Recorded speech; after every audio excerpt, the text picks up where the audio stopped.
こんにちは。今回の動画では食費の節約になった7つの習慣をお伝えします。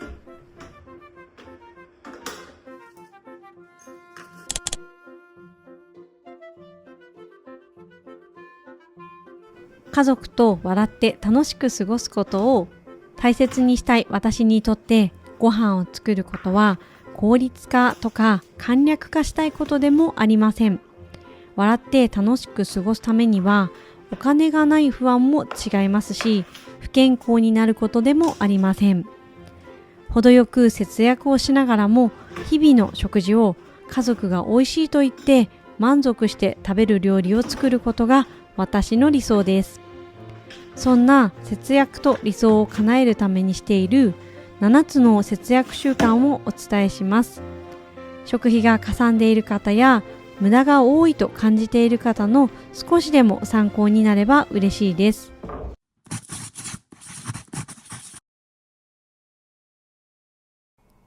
食費の節約になった7つの習慣。1つ目、冷蔵庫の収納をカスタマイズする。以前は冷蔵庫の中を少しでもきれいに見せたくて、調味料のラベルやパッケージを見せないような工夫をしていました。収納ボックスを使ってきれいに並べて満足していましたが、ワンアクションで取り出せなかったり、ラベリングをしないと家族が使いにくいということもありました。何より私は見えないとつい忘れてしまうことが多いので、今はきれいに収納することよりも使い忘れがないように見えることを重視しています。もともとついている冷蔵庫の収納棚は収納力が上がるようなポケットが小さいものから大きいものまでついていましたが、大きさに合わせてポケットに入れてしまえば取り出しやすさやしまいやすさが後回しになってしまい使いにくかったです。冷蔵庫のポケットを取り外すことで収納力は減りますが、しまう場所がまとまるので家族も戻しやすく使いやすくなりました。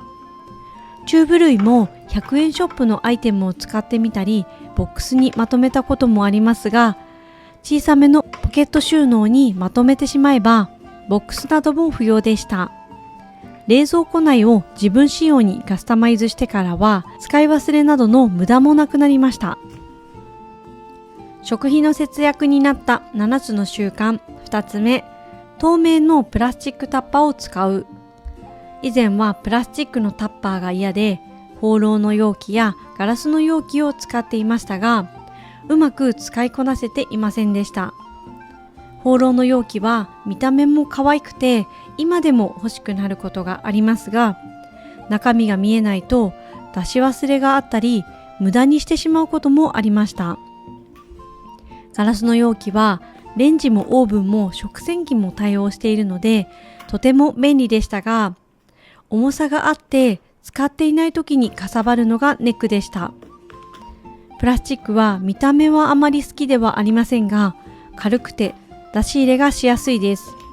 食洗機にも入れられますし、中に何が入っているかが一目瞭然です。重ねられるので使っていない時にもかさばりません。さつまいもや鶏のささみなどはタッパーに入れてレンジで温めてサラダ用にストックをしていますが、便利に使えています。私は無印良品の蓋をしたままレンジで使えるフードコンテナを使っています。プラスチックなので劣化はしてしまいますが、価格が安いのでお弁当を作る今はこれで十分だと感じています。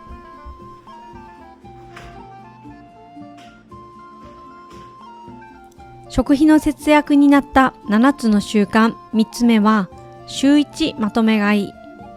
何度か動画にしていますが、週末に1週間分のまとめ買いを習慣にしています。買い物前に弁当が必要な日やバイトでご飯がいらない日を確認して、大まかな献立を作ってから買い出しに行っています。最近は子供たちが急にご飯がいらないという日もあるので、だいたい5日か6日くらいで献立を作っておくようにしています。キャベツや大根などの大型野菜は残るように設定しておいて、味噌汁やお好み焼きにしてやり過ごすようにしています。足りないくらいにしておくと今あるものをやりくりするようになるので、結果として節約になっています。ポイントは豚こまは多めに買って冷凍しておくことです。豚こまがあればカレーも野菜炒めもチャーハンも何かしら作ることができるので、足りないからとわざわざ買い足すことがなくなってノーマネーデーが増やせます。週末に使い切れるようになると冷蔵庫掃除もさっと簡単にできるのでとても便利です。食費の節約になった7つの習慣。4つ目、定番の献立を持つ。家族と笑って楽しく過ごすことを大切にしたいので、1週間分のメニューをすべて固定化するということはしていませんが、いつも作る定番メニューを決めておいて、その中から献立を決めるようにしています。我が家の場合は中華や洋風や和風などいろいろ作るので調味料が増えがちです。ですが定番のメニューを持つことで決まった調味料を使い切れるようになりました。現状は難しいのですが、健康のためには和食を中心にして中華や洋風を作らないと決めてしまえば、もっと調味料が減らせて節約にも健康にもなると思います。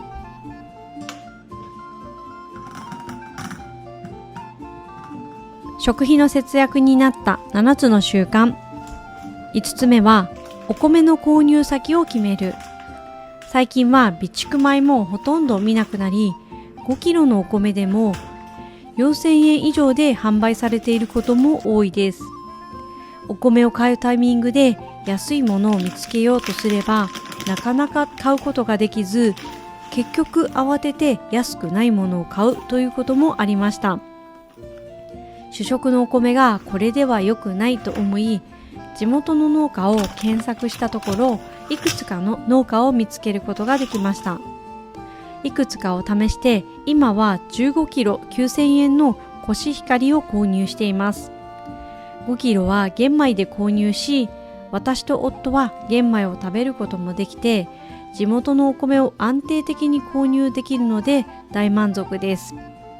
主食となるお米をギャンブルのように買うのは理想的ではないと感じていたので、お米の購入先を地元の農家と決めることは私たちにとってはとても良い選択でした。食費の節約になった7つの習慣。6つ目、こだわりは持ちすぎない。以前は手作りしたいとか、オーガニックとか、コーヒーにはこだわろうとか、好奇心で何も考えない私は、つい勢いで何かにこだわってみては失敗をしていました。持続可能ではない買い物は結局続かず、その場しのぎの浪費になっていました。食費は健康の土台なので、こだわりを持つことは大切だと思います。ですが、こだわればいくらでもお金をかけることができてしまいます。ジャムを作ったり、グラノーラを作ったり、手作りは体に良いと思いますが、時間も費やします。すべてオーガニックを選べば破産してしまいそうです。今は手作りは日々のご飯が作れたらよし、オーガニックでなくても自炊をすればよし、コーヒーはスーパーでエチオピアのブレンドでよし、こだわりを持ちすぎなくなってからはお金をかけすぎることがなくなり、自分の希望を満たしながらも節約になっています。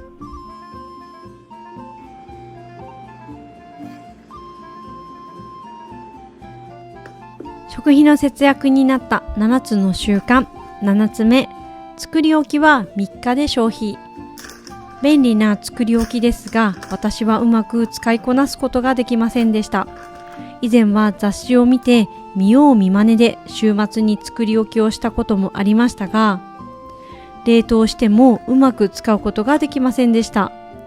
メイン食材を作り置きしても家族4人では結局足りなくなってしまうことが多かったですし、その時に作った方が圧倒的に美味しいので、今は3日くらいで食べきれる量の副菜を作り置きするようにしています。時間がない時に使うために作り置きを冷凍したこともありますが、使うタイミングを逃すことが多かったです。今は作ったものを冷凍せず、調理前の野菜をすぐ使えるようにカットして冷凍したり、まとめ買いしたお肉やお魚を冷凍するようにしています。